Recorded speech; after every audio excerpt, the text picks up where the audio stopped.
experience, or that person is completed similar kind of a project, then that person might take little small less amount of time. So that is the one thing. But on an average, you have to provide the estimate, and metrics definitely help you for the basis of estimation. Status reporting, everyday reporting means what is the current status of this project, how much amount of testing is completed, how much amount of development is done. So we are not bothered about development, but we are bothered about the testing of the project. So how much percentage you have completed, how much pass percentage, and how much fail percentage. Because if there is a fail percentage is more, then you need to estimate retesting efforts in that project. And this is generally leads activity, but you should be aware of all these things. Sometimes you need to work as a lead, then you should know what needs to be done further. Status reporting, project tracking means on day-to-day basis. जैसा as how budget. अगर मैंने आपको 1,000 rupees दिए and बोला कि आपको एक दिन में ये चीजें लेके आनी है, इतना आपको कंप्लीट करना है, तो what you will do, you will keep a track of those things, right? इसके लिए मैंने इतना पैसा स्पेंड किया, इसके लिए इतना स्पेंड किया, इसके लिए इतना स्पेंड किया. So you are tracking those things. Similarly, this is a one-time activity, what I have suggested, I told you right now. But for a project, it is a long-term duration, and so you need to check how much time required to complete this project and how much time you have already spent. So in this way, you can check those. Then you need to, you means as a team, you need to modify, you need to track what is the entry point, what is the exit point और exit criteria. Entry means घर में कब अंदर आ सकते हैं, जब आपके पास चाबी हो, जब आपका घर हो, तो ही घर की सही चाबी आपके पास हो तो ही आप अंदर आ सकते हो. एंड घर से बाहर कब जा सकते हो, तो घर का सारा everything is completed, all the tasks are completed and nothing is pending, right? So you can close everything and then go out. घर के सारे विंडोज ओपन रख के, दरवाजा ओपन रख के आप जा सकते हो क्या बाहर? नहीं, everything you need to close. Fridge में कुछ है तो फ्रिज बंद करो, वॉशिंग मशीन बंद करो, जो भी गैजेट्स आप यूज कर रहे हो, so everything should be in a close status and then you can move out. So ये एंट्री एग्जिट क्राइटेरियाज जो है, that needs to be tracked. मतलब घर से कभी भी बाहर जाना है, एक रूम से बाहर जाना है तो वो रूम का बंद करके जाओ, लाइट फैन एसी जो भी है वो बंद करके जाओ. So you can track it properly. Risk planning, अगर कुछ रिस्क आ सकती है तो व्हाट यू कैन डू, तो ये भी इसी में ही डिस्कस किया जाता है. एंड दैट विल, ये matrix will help you in all these things. तो रिस्क कैसे करेंगे? आज मेरे प्रोजेक्ट चालू है, everything was working fine till yesterday, but today somebody added new code and we found 4 critical bugs. So what will happen? You cannot test anything because 4 major defects found. Major means वो blocking है, critical हो सकते हैं, that may be. So you cannot do any testing or any activity, because what will happen if you do this today, still once those defects will get fixed, then you need to retest those things, because to make sure everything is working fine or not. So what you have done today, so that efforts are waste of time. So इसीलिए कुछ risk planning, मतलब if that area of development is not familiar with the team, then you have to consider some risk. So risk मतलब क्या? तो उसको ज्यादा time लग सकता है, उसका क्वेरीज आ सकते हैं, उसमें करते समय भी कुछ कुछ क्वेरीज आ सकते हैं। सो इसी का प्लान आपको, एस्टिमेट्स आपको पकड़ना पड़ता है आपके प्रोजेक्ट प्लान में, टेस्टिंग प्लान में। बेसिकली प्रोजेक्ट प्लान में तो करना ही पड़ता है, बट टेस्टिंग प्लान में सो कितना क्या बोलते हैं उसको,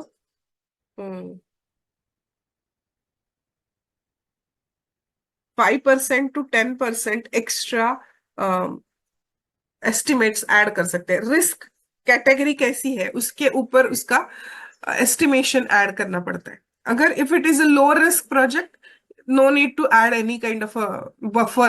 Sorry, buffer was the main. So how much buffer you need to add?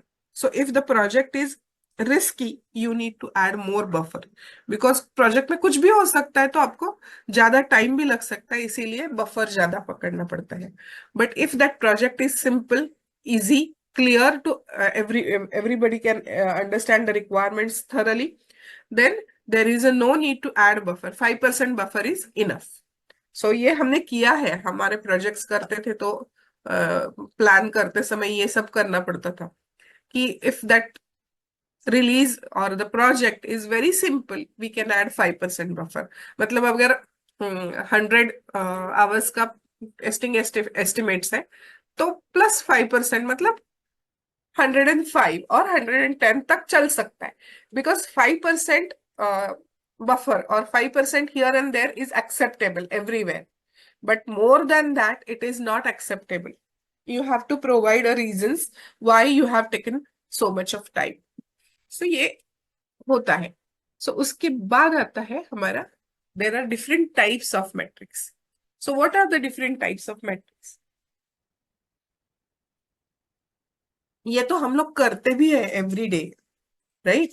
We can't control things which we can't measure. मतलब जो हमें मेजर करना है, काउंट करना है कि मेरा मंथली बजट क्या है, राइट? घर का हो, खुद का हो, कितना मुझे पैसा चाहिए, मेरे every day day to day expenses के लिए मुझे कितना पैसा चाहिए, राइट? सो ये आपको पता होने के लिए तो आपको काउंट करना पड़ेगा, राइट? करते हो ना ये सब, यस मैम। राइट? सो वही हम लोग यहाँ पे टेस्टिंग, कितना टाइम लगता है खाना बनाने में, आपको पता है। आपको कुछ खाना बना रहे हो आप, तो आपको खाना बनाने के लिए कितना टाइम लगता है ये आपको पता होता है कैसे? तो आपने कितना टाइम स्पेंड किया है, एवरी डे आप करते हो, तो मुझे आज 2 घंटा लगा, परसों 1.5 घंटा लगा। अगर कुछ वन मील डिश बनाई तो उसमें आधा घंटे में होगा। कुछ पूरा फेस्टिवल सीजन है कुछ, तो उसके लिए खाना बना रहे हो तो बहुत टाइम लगेगा, 2 घंटे के बजाय 3 घंटे भी लग सकते हैं। सो ये जो है, ये आपको पता होता है कि इसीलिए you can start preparation in that accordingly, कि कौन सा टाइप का खाना आप बना रहे हो। वैसे ही यहाँ पे कौन से टाइप का प्रोजेक्ट बन रहा है, उसके अकॉर्डिंगली उसका एस्टिमेशन बनाया जाता है। Excuse me. So, test metrics answer the following question. What kind of a questions? How many defects are existed in the module? मतलब कितने डिफेक्ट आपको ये मॉड्यूल में है, इसकी वजह से आपको पता चलेगा कि कितना टाइम उसमें पकड़ के चलना है। दूसरा चीज, how many test cases are executed per person, मतलब एक बंदा या बंदी एक दिन में कितने टेस्ट केसेस एग्जीक्यूट कर सकते हैं। And what is the test coverage, आपको कितने test cases, what is the coverage, क्या है उसका, राइट? सो ये सब आपको यहाँ देखना है।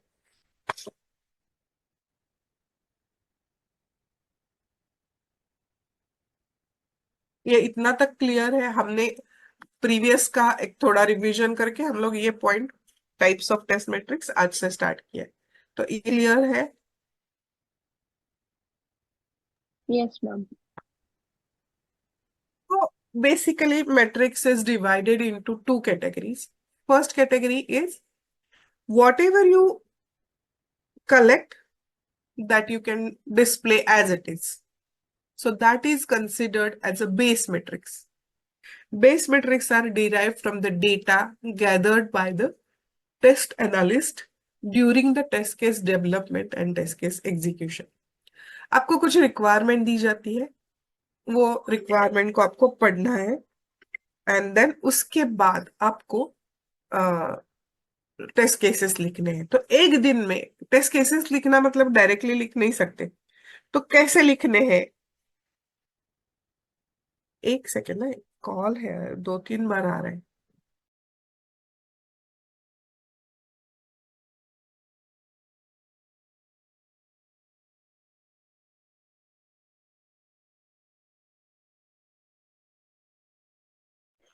Basically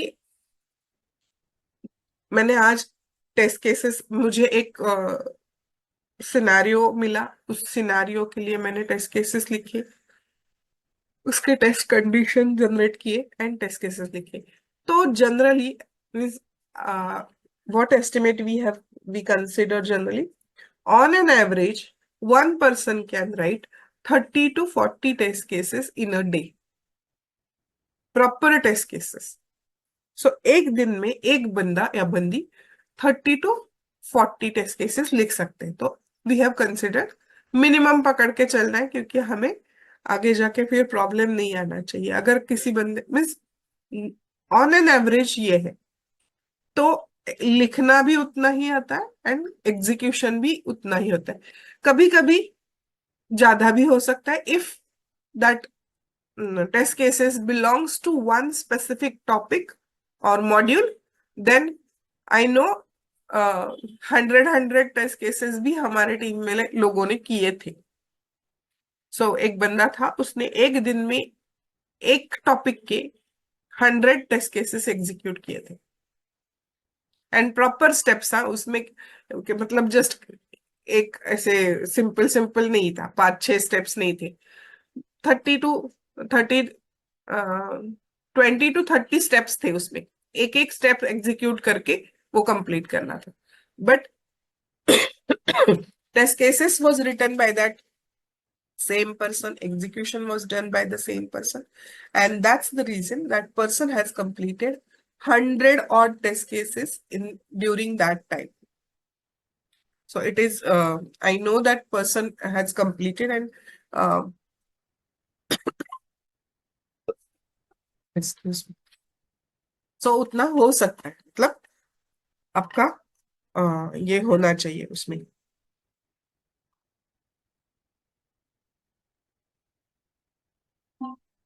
This data will be tracked throughout the testing life cycle, right? So ये डेटा क्यों चाहिए हमें? तो हम लोग estimates बोले थे. So for tracking purpose we need this data. Some examples of data collected for the project is base metrics के लिए, how many total number of test cases developed for the project, कितने test cases लिखे हैं, right? Excuse me. दूसरा चीज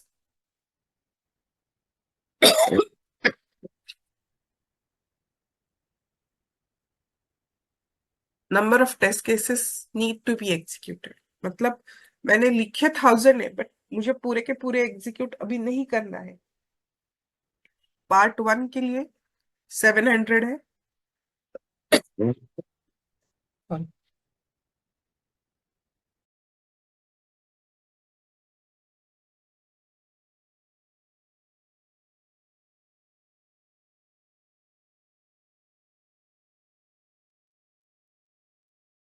part 2 के लिए 300 है. So I can consider 700 test cases needs to be executed for this cycle 1. So वहां पे आएगा 700. So out of that 700, how many test cases are passed, how many failed, how many blocked? So you need to provide that numbers, and that should match to the total number of test cases executed. Each failed test cases that need one defect. जब भी fail test case होती है तो उसके लिए defect report करना पड़ता है, and that defect needs to be fixed, and then again it is retested, and then you can continue. So यहाँ पे number of test cases pass के लिए कुछ नहीं लगता, बट फेल के लिए जितने नंबर ऑफ फेल है उतने नंबर ऑफ डिफेक्ट्स होने चाहिए. अगर 10 टेस्ट केसेस फेल है, 10 डिफेक्ट्स होने चाहिए. ब्लॉक मतलब there is a difference between fail and block. Fail मतलब एग्जैक्टली वही रीजन से प्रॉब्लम है, एंड ब्लॉक मीन्स वही रीजन से ये भी कर नहीं सकते हम लोग. जैसे मुझे पेमेंट करना है, राइट, बट मेरा पेमेंट है, मैं अकाउंट मेरा चल रहा है, मेरा जीपे चल रहा है, बट जो रिसीवर है उसका उसका जो पेमेंट यूपीआई आईडी है, that is not working, right. मेरी तरफ से पेमेंट जा रहा है बट उसका रिसीव नहीं कर पा रहा है. That means that person cannot accept money, and that is why you can say that payment transfer is blocked. Just give me a minute, I need to take something in my mouth so that I can Yes, ma'am. stop coughing. Okay.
So this is a base matrix, and calculated matrix means from this number of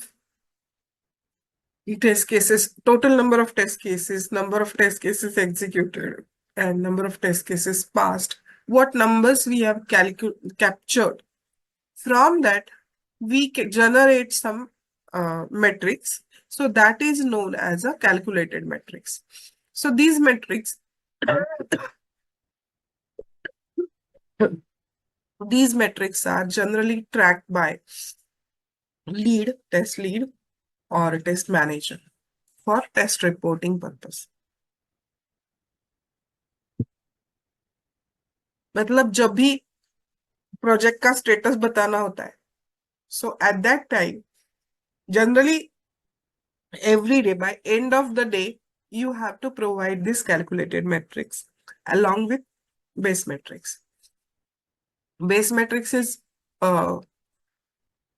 you have to base matrix, individual will give you the base matrix, and then you have to add those numbers and generate and give you the percentage also. So what is percentage we have completed till today? and how many defects we have identified till today, how many defects we have fixed today. Fix means validated and closed.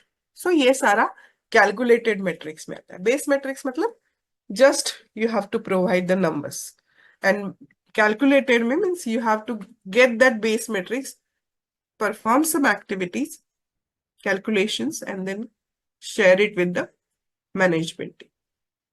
And that is why we have to calculate, because उससे आपको risk आपकी पता चलती है कि whether we are on track.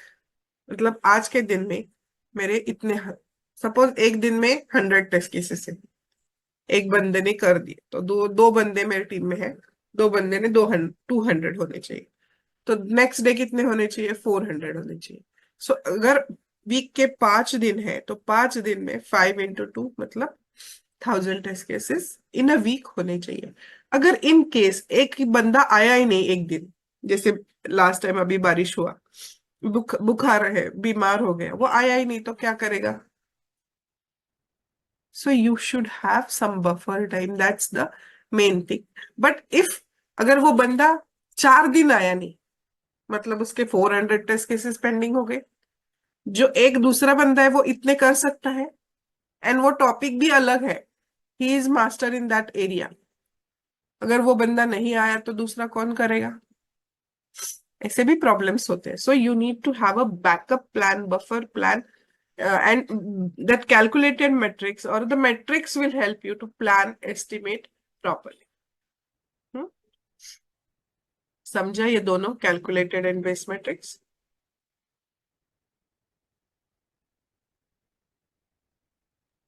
Yes, ma'am. And ये ना, there are 3 types. हर एक की एफिशिएंसी काउंट करते हैं हम लोग. तो ये एफिशिएंसी कैसे कैलकुलेट करते हैं? डेवलपर्स की करते हैं, टेस्टर्स की करते हैं, प्रोजेक्ट की एफिशिएंसी कैलकुलेट करते हैं. तो ये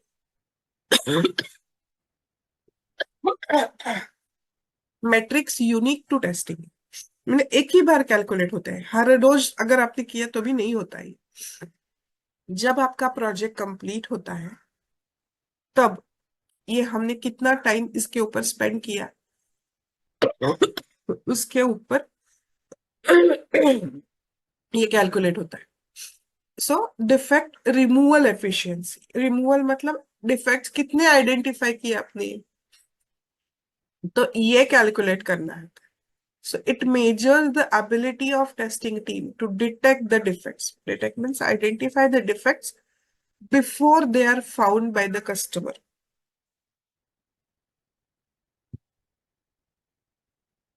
कस्टमर वो डिफेक्ट ढूंढने से पहले आपको ढूंढने होती है, because you are testing that before it gives goes to the customer, right? So unit testing developers perform करते हैं. उसके बाद सिस्टम टेस्टिंग जो है ये अपनी क्यूए, इंटरनल क्यूए टीम करती है.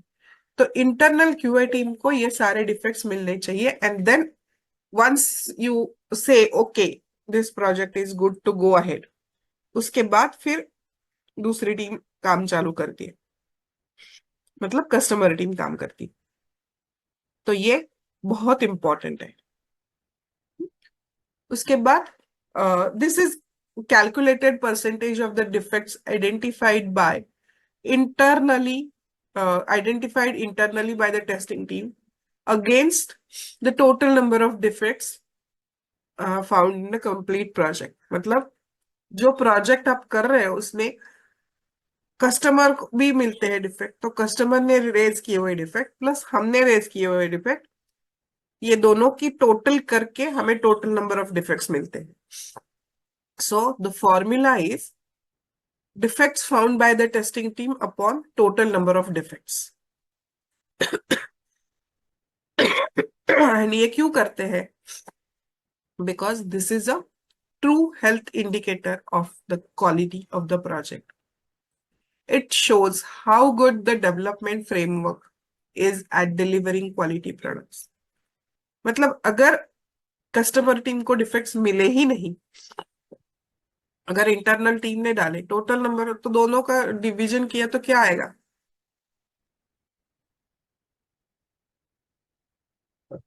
Defect found by the testing team, दोनों जगह वही आएगा नंबर। सपोज 10/10, कितना आएगा? 1, which is defect removal efficiency is 1, right? सो ये इसीलिए कैलकुलेट करते हैं, एंड ये एक ही बार कैलकुलेट होता है पूरा प्रोजेक्ट कंप्लीट होने के बाद। मतलब यूएटी होता है, कस्टमर के पास प्रोजेक्ट जाता है, कस्टमर टेस्ट करता है, उसके बाद ये मैट्रिक्स कैलकुलेट होता है। So defect removal efficiency shows the ability, the true health indicator of the project, means whether the it shows the quality of the project basically. Second one is defect density. Defect density, it shows the developer's efficiency.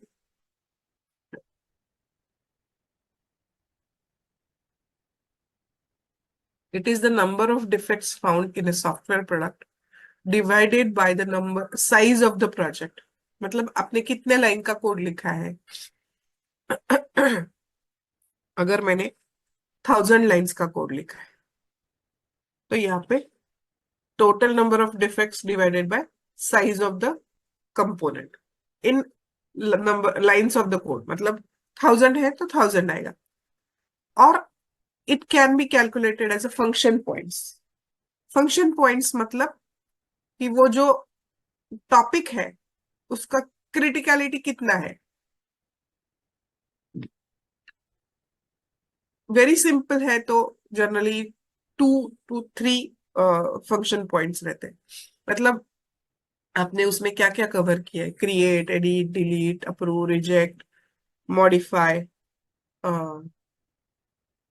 Approver, modify approvers, modify payment amount. So ये जो है इसका सारा function point हर एक के लिए, create के लिए एक फंक्शन पॉइंट, मॉडिफाई के लिए 2, डिलीट के लिए 3, व्यू के लिए 4, अप्रूव के लिए 5, रिजेक्ट के लिए 6, and different amount, different settings अगर कुछ है तो वो हर एक के लिए एक फंक्शनल पॉइंट ऐड होते जाता है। सो यहाँ पे वो number of defects divided bye, either you can put a size of the component or you can put a function points. Okay. So you will get that defect density. So this measure is expressed in standard measurement terms of the software product. The size is used to normalize the measurements to allow comparisons between different software entities. And this metric helps the management team in comparing the relative number of defects found in the components of the software product. And this formula is used to calculate defect density. Number of defects found divided by size of the component, or in lines of code or function points. मतलब दो बंदे हैं, दोनों ने काम किया है, दोनों अलग अलग मॉड्यूल पे काम किया है। एक बंदे के मॉड्यूल में 10 डिफेक्ट मिले, दूसरे बंदे के डिफेक्ट मॉड्यूल में 2 डिफेक्ट मिले, राइट? सबको समझाया था तो सेम ही था। So there might be some understand mismatch in understanding, or conceptually there is some, they are lagging behind. So whatever may be the reason, but you need to check exactly what is done. Okay,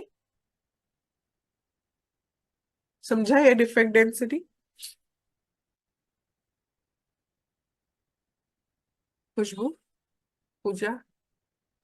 Yes, ma'am. And ये developer के लिए होता है, इसमें हमें कुछ नहीं करना पड़ता है, बिकॉज डेवलपर के ऐसे होता है कि जिसमें अगर आपने काम किया एंड उसमें कुछ प्रॉब्लम आया तो you can you can share that numbers, right? And the third efficiency, third metrics is defect acceptance rate. Acceptance rate मतलब how many defects you have raised that you will get from the defect removal efficiency, right? But how many defects are valid defects? So that you can identify.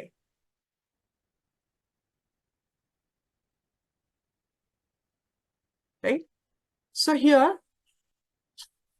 it measures the correctness of the defect raised by the testing team.